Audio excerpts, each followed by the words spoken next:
मैं पवन सिंह आ रहा हूँ काराकाट। आसनसोल का टिकट छोड़ने के बाद पवन सिंह को उम्मीद थी कि बीजेपी उन्हें आरा सीट से टिकट दे देगी।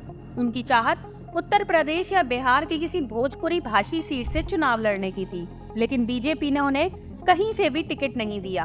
भारतीय जनता पार्टी ने 2 मार्च को लोकसभा चुनाव के लिए अपनी उम्मीदवारों की पहली सूची जारी की थी। इस सूची के एक नाम ने सबको चौंकाया था। वो नाम था भोजपुरी गायक पवन सिंह।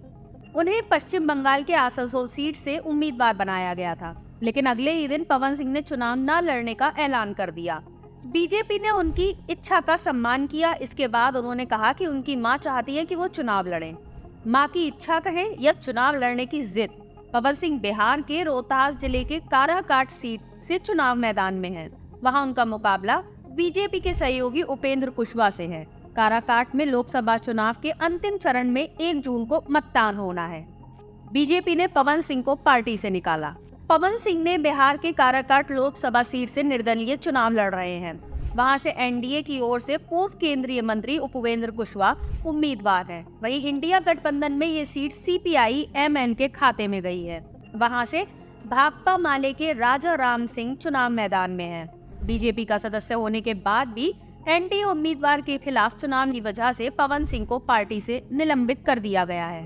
पवन सिंह रोहतास जिले में आने वाली काराकाट लोकसभा सीट से चुनावी मैदान में है। बिहार के भोजपुर जिले के रहने वाले पवन सिंह भोजपुरी गाने गाते हैं। साल 2008 में उनके गाए गाने लॉलीपॉप लागेलू ने तहलका मचा दिया था।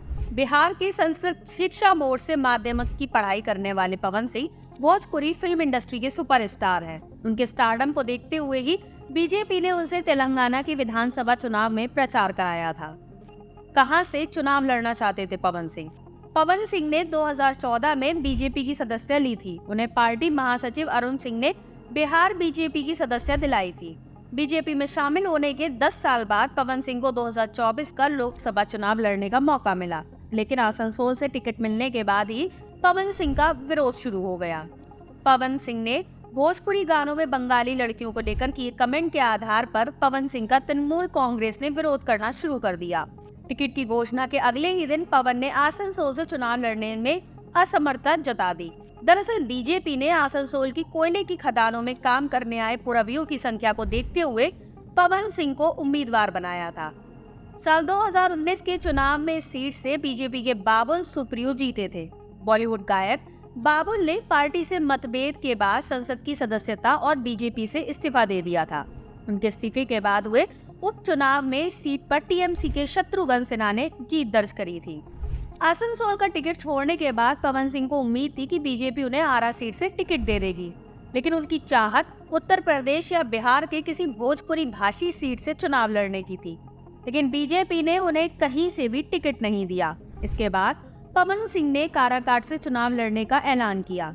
काराकाट लोकसभा सीट रोहतास जिले में पड़ती है। इसकी सीमाएं औरंगाबाद और भोजपुर जिले से लगती हैं। काराकाट की लड़ाई पर पवन सिंह का प्रभाव। पवन सिंह ने प्लान बी के तहत अपनी मां प्रतिमा देवी से भी पर्चा दाखिल करवाया था, लेकिन बेटे का नामांकन सही पाए जाने के बाद मां ने अपना पर्चा वापस ले लिया। बीजेपी ने पवन सिंह को समझाने की कोशिश भी की, लेकिन वो नहीं माने। अब पवन चुनाव मैदान में ताल ठोक रहे हैं।